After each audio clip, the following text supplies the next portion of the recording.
Jose K മാണിയെ മുന്നണിയിലേക്ക് തിരികെ കൊണ്ടുവരാൻ ആഗ്രഹമുണ്ടെന്ന് UDFന്റെ കൺവീനർ അടൂർ പ്രകാശ് പറയുന്നു. തെരഞ്ഞെടുപ്പിന് മുമ്പ് UDF വിപുലീകരിക്കും, എന്നാൽ തനിക്ക് തനിച്ചെടുക്കാൻ കഴിയുന്ന തീരുമാനമല്ല ഇതെന്നും അടൂർ പ്രകാശ് പറഞ്ഞു. നേരത്തെ തന്നെ അക്കാര്യങ്ങൾ പറഞ്ഞിരുന്നതാണ്.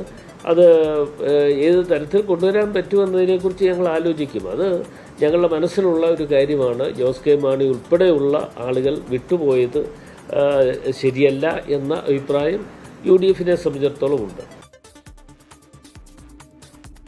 ഇപ്പോൾ അജീഷ് ജയകുമാർ വിശദാംശങ്ങളുമായി നമുക്കൊപ്പം ഡൽഹിയിൽ നിന്ന് ചേരുകയാണ്. അജീഷ്, അടൂർ പ്രകാശിന്റെ മനസ്സിൽ ഈ ജോസ് കെ മാണി അല്ലാതെ മറ്റു ചില വമ്പന്മാരും ഉണ്ടോ? എന്തായാലും UDF വിപുലീകരിക്കുന്ന കാര്യം അത് ചർച്ചകൾ നടക്കുമെന്നാണ് UDF കൺവീനർ അടൂർ പ്രകാശ് പറയുന്നത്. എന്തായാലും നിലമ്പൂർ വിജയത്തിന്റെ ഒരു പശ്ചാത്തലത്തിൽ അടുത്ത ലക്ഷ്യം തദ്ദേശ തെരഞ്ഞെടുപ്പാണ്.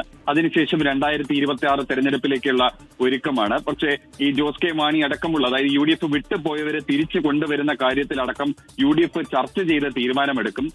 ഏറ്റവും പ്രധാനപ്പെട്ട കാര്യം അൻവറിന്റെ UDF പ്രവേശനമാണ്. അത് നിലവിൽ പ്രതിപക്ഷ നേതാവ് പറഞ്ഞതിനപ്പുറം തനിക്കൊരു കാര്യം പറയാനില്ലെന്നാണ് UDF കൺവീനറും പറഞ്ഞിട്ടുള്ളത്. അതായത് ഈ അൻവറിന്റെ UDF പ്രവേശനം അത് അൻവർ തന്നെയാണ് അടച്ചത്, ആ വിഷയം അടച്ചത്. നിലവിൽ അതിനെക്കുറിച്ച് കൂടുതലൊന്നും തനിക്ക് പറയാനില്ല. അത് ഇനി അടുത്ത് മുതിർന്ന നേതാക്കളുമായി അടക്കം എല്ലാവരുമായി കൂടിച്ചേർന്ന് ശേഷമേ അൻവറിന്റെ UDF പ്രവേശനത്തെക്കുറിച്ച് ഇനി ചർച്ച ചെയ്യുകയുള്ളൂ. നിലവിൽ അക്കാര്യം അടഞ്ഞു തന്നെ കിടക്കുകയാണ് എന്നാണ് UDF കൺവീനർ പറയുന്നത്. എന്തായാലും UDF വിപുലീകരണത്തിനുള്ള ഒരു സാധ്യത അദ്ദേഹം തുറന്നിടുകയാണ്.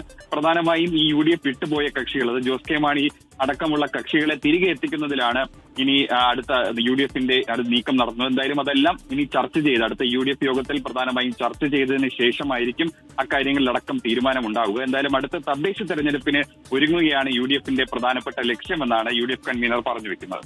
Okay, thank you Ajeesh Jayakumar.